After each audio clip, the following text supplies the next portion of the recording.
right, I'm here with Melvin Diaz of Epson, and we've been checking out some really awesome new products. Very exciting launch you guys had in the last, I think it was about 3 weeks ago now? Yeah, August 20th was when we dropped the word that we're launching this new Q series of products. It's been amazing. Yeah, it's very exciting for the market. We were just chatting off camera about how exciting this is for the consumer.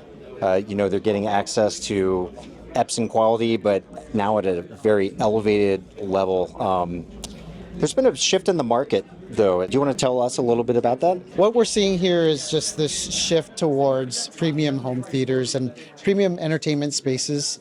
And we topped out at $5,000 price point in the previous years with the LS12000. And that's been really an amazing experience for us to showcase what we can do with our projection technology. But they wanted more. And in some cases, that $5,000 price point was just not quite enough to build these ultra impressive premium immersive theater experiences. Sure. So what we're showing at the show here is the new Q series of products, and they span up into the $30,000 price range and beyond when you add our interchangeable lenses. That's pretty much unheard of when it comes to Epson, because in my head it is that, I don't want to say mid-market pricing, but I guess that is what it is when you get up to that $5,000 range. And now you guys are treading into uncharted territory. It's very, very cool. That's right. Yeah. What we did was we listened to our customers. So what were they telling you? Exactly. Well, it's first of all, we talked to our sales rep principals who were really core to telling us what our dealers need. We talked to our sales reps, we talked to our dealers directly and tried to understand that we didn't want to be only the value brand. We wanted to raise our brand to the premium level that is in line with what the CEDIA channel, the CI channel is doing. And we are delivering on experiences that can now live in rooms beyond the darkroom theater and into living rooms, great rooms with ambient lights. Are you finding you're on the integrator side of things, they're installing a lot more rooms that are just drenched in ambient light rather than dark home theater rooms? That's right. Yeah, there are people, interior designers, custom integrators, builders that want to create these experiences that are not dedicated home theaters, darkroom home theaters, but places where I can sit on a couch and high-five my buddy when that football game is going on, right? Yeah. So that's what you want to be able to do with it, especially an immersive experience. So that's what we've been able to deliver. Yeah, that's pretty. Do you have a preference yourself between dark theater and the bright? Yes. I mean, we have control, we have lighting, we have shading. We can do it all in the CI channel, right? So you can take an ambient light room and turn it into a dark room with a touch of a button or with your voice, right? So that's the beauty of the CI channel, is that we can put together these experiences, but now in conjunction with these interior designers, builders, and architects, create carefully curated experiences around the lifestyle of the consumer that's not solely in the darkroom theater. Right. Yeah. Right. Awesome. Okay, so we were just talking about your old kind of upper level price point, 5,000. That was for the LS12000 projector. Sure. Yeah. You guys have now stepped up your game, not too much price wise. So what are we, what are we getting out of that?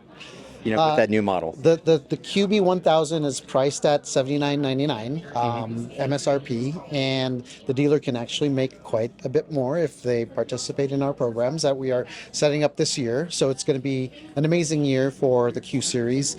The QB1000 does integrate auto low latency mode and a new dynamic tone mapping algorithm, and that's important. Very, very key. Oh yeah. You don't need to sit there and adjust the picture as it goes. It's frame by frame, dynamic tone mapping, and just amazing picture quality. And more importantly, we have a bump in brightness, about 22% increase in brightness on the QB1000 to 3,300 lumens. The 12,000 was 2,700 lumens.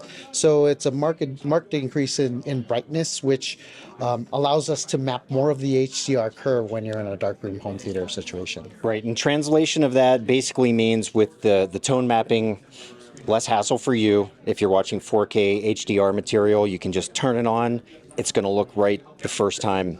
And then with that brightness level, you guys are really giving more of those highlights, the bright highlights, and all those things are really going to pop on the screen. That's right. Much better. Yeah, specular highlights, contrast, black level detail is just amazing on this projector. Yeah, that's really fantastic because I think you had said you guys were kind of the budget buy before. I wouldn't brand. a value brand. Yeah.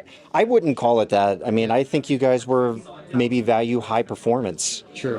brand because you really were bumping right up with the bigger guys in terms of price point and performance, and now you're matching what they're offering with that brightness level. That's right. Yeah, absolutely. And we've had third-party reviewers check out this unit, and they're just amazed with the performance. And we think you will too, Todd. Yeah, I'm totally psyched. Now, in the other room, we got a demo of the QB3000? The QB1000 and the QL3000. QL3000, okay. Yeah. All right, so... Easy way to remember it is QB black room, QL light room. Okay, which makes sense because the light output of the QB model is really for that dedicated space. Exactly, that's correct. Okay, so QL, we saw the QL3000 in there. Yep. Wow.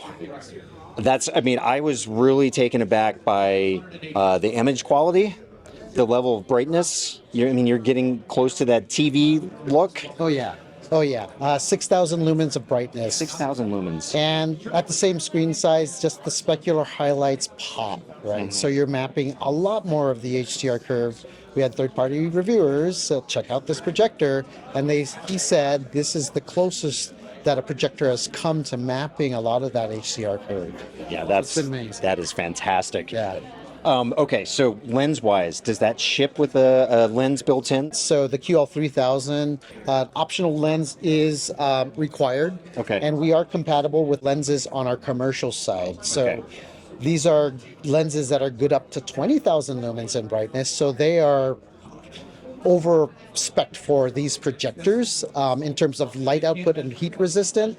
Manufactured, designed in Japan, and based on the application, throw distance, will drive the type of lens that you place with this projector. Right, and you can get creative with it. Over here, you have this periscope lens. Is that what you call it? Yeah, we've called it the periscope lens. This is our ultra short throw lens with shroud cover, and what we're showcasing is the ability for an interior designer to make an immersive experience that blends in with the room environment. Mm-hmm. So we are mounting the projector in the ceiling and letting the ultra short throw lens peek through from under the ceiling, and then we're showcasing a 120-inch image that effectively doesn't have any type of rear projection setup that you would have to build a soffit, use a hush box, or it's just blending in with the interior design of it. Right. Yeah. Awesome. Okay, so what's the next step up from the QL3000? Yeah, the next step up from the QL3000 is the QL7000. So that's at 10,000 lumens of brightness. Yeah. 29,999. The same feature set as the QL3000 in terms of dynamic tone mapping. We're introducing auto low latency mode, and HDMI 2.1. Big for gamers. Yes, so we're able to provide a smooth gaming experience. Okay. Yeah. Now you're talking about a lot of brightness bump ups along with these models. So how does that translate into fan noise? Because I know a lot of folks have experienced loud fans on projectors. That's right. Yeah. So for this projector, because we're so precise, compact, and efficient, we're able to fit the projector in a smaller chassis. Mm-hmm. Because of our technology, we employ a vapor chamber heatsink, where we're able to wick a lot of that heat off of these laser modules, and that creates a very low noise level. We were able to achieve a 33 dB noise level for the QL7000. Wow. Which, when you compare it to some common sound sources, like 30 dB is about whisper quiet level. So if even in this environment right here, obviously you're not going to hear it, but sure. in an environment where you have the AC running, the AC in the room is going to be much louder than the projector. Yeah. So it's quite amazing feat of engineering. So they stay cool, they're quiet, super bright, and you can fit them into, as we're seeing here in your demo space, they can be in very brightly lit rooms and look really amazing. Yeah, that's right, Todd. Yeah, you can mount them on a pole. You don't need to build a heavyweight, structure or shelf or soffit to house a projector behind glass, and this creates so much convenience for the installer because of its efficiency. Yeah. Fantastic. So when do these officially drop into the market? These drop in October. October 15th is when we will be shipping the QL series. Okay. The QB1000 is shipping now. All right. Yep. There you go. All right. Awesome. Well, listen, thank you so much for hanging out with us. I know you probably have a really busy 3 days ahead of you. I'm glad to get to you early. I know I was telling you my brain's already fried. I'm sure yours probably is also. It's a big sensory overload, but it's always great to see you, and congratulations on the new products. Thanks so much, Todd. Awesome. Having you. All right. Okay. Thank you, man. All right, folks. Like, share, subscribe, and we'll see you over on the home theater forum at avnirvana.com.